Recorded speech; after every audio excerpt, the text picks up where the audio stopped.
Hello, it is Wednesdays with Chasey Poo. This week I believe we're talking about coming out in high school, I think. I mean, I looked at the topic list and it's not really on there, but then I saw like Trenton and someone else made a video about this topic. So I'm just gonna guess it is. If it's not, you know what? You just get whatever. So, I will tell you, we've all known my tale. I figured out I was trans. I was like, well, I mean, I always knew there was something wrong and everything didn't fit, but I knew what the word transgendered. I'm kidding. I figured out I was trans when I was 15 and I was in high school. Obviously I was in grade 10. Yeah, 9, no, 8. 2? Fuck! I was in high school.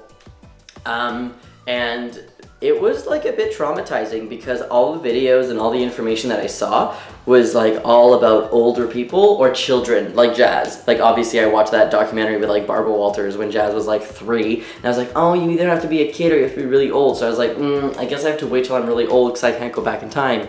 Had I have known, although I don't know, I keep saying that, but like if I knew, would I have had to, I don't even, whatever. So, I didn't come out. I mean, I told some of my friends and it was like, LOL, I'm getting a fake peen, I want to stand up to pee and stuff like that. And then after a while, I asked my friends to like choose a new name for me. And then it was really after high school that I came out because I didn't want to deal with like high school things. I was just like repressing. I'm like, I'm just a lesbian. And then I was like, I am not just a lesbian.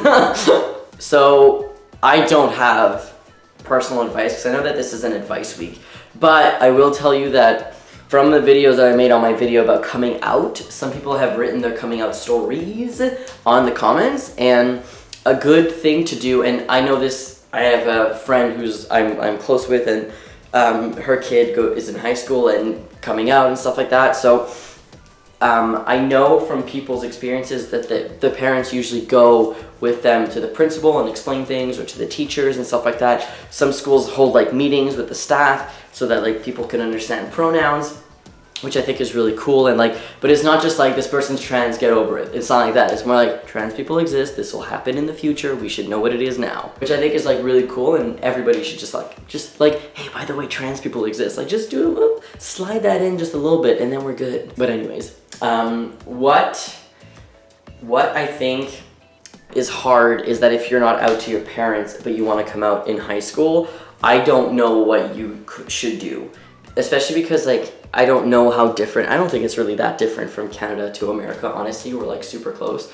But I don't know, because I've heard some really great stories where they told the school, but they said, don't tell my parents, I'm not out yet. And the parents, like the school respected that. But then also I've heard like, no, we can't do anything unless your parents are here. You have to be 18 plus to make those kinds of decisions. So it's like it sucks because you just want to be yourself, but you don't want to risk your parents like being like not liking you and not accepting you. That's what I'm looking for.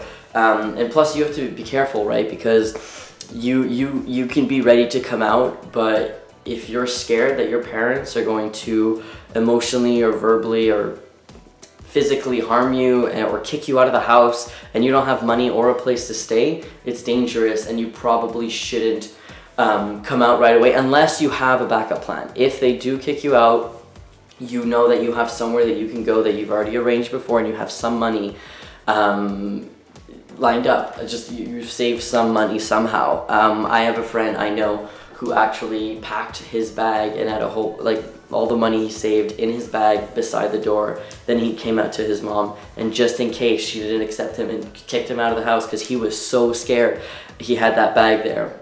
Fortunately, he didn't have to use that, bless. Thank God, but it sucks because then I've heard other stories where people have literally been kicked out, and I just like, it's things that you hear and you think would never happen, but it does happen. Like that's your kid and your, anyways, that's not for here. I think the most important thing to do if you're in high school and you want to come out but you can't, is find yourself a community online. Honestly, that's probably the best thing that I ever did. I started to get really close to some people online. People I'm still friends with to this day, and that's almost 10 years now. Literally, I'm almost at that 10-year mark.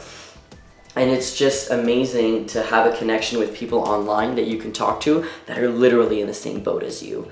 So I think that finding people like that, like people who are maybe the same age as you, or maybe just in the same stage of transition, or even people who are not transitioning yet, or people who are not trans, or people who are people who are like further into their transition, like someone like me or something that had top surgery and name change and hormones and stuff like that.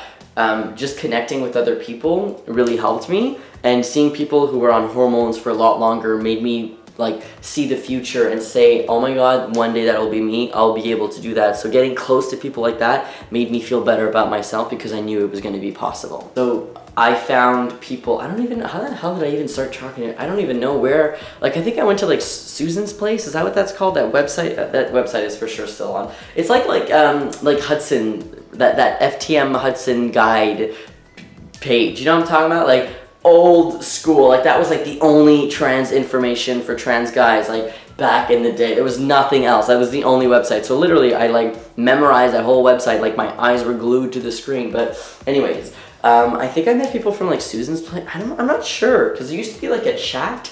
This is a very long time ago. But then I think that I just like randomly started finding people like on Yahoo groups and like starting to talk to people on YouTube. And I don't know how it started, but it's easy to find people to talk to online, especially if you're on Facebook. There are literally, I'm part of like 59 FTM groups. How did I get part of the, people keep just adding me to these groups, like I was sure, whatever, but like how, anyways, there's like probably over 1,000 FTM, I just spit on my camera. There's probably over 1,000 groups for FTMs on, and if MTF too, obviously, if you're, you know, not a trans guy and you're just watching this, find yourself a community, even if it's in person. If you have like a gender advocacy center or there's a group that you can go to, find yourself people like you, because they will make you feel better. I don't know, that's my opinion. Some people might not think that it makes them feel better, makes them feel like shit to see people who are like more advanced than them, but I feel like in this community there's so much like competitiveness. Like we get so jealous of people who are farther than us in our transition just because it sucks, and like we feel bad for feeling, I don't know, it's bad. Anyways, I don't even know what I'm talking about anymore. I'm thirsty. Have a great week.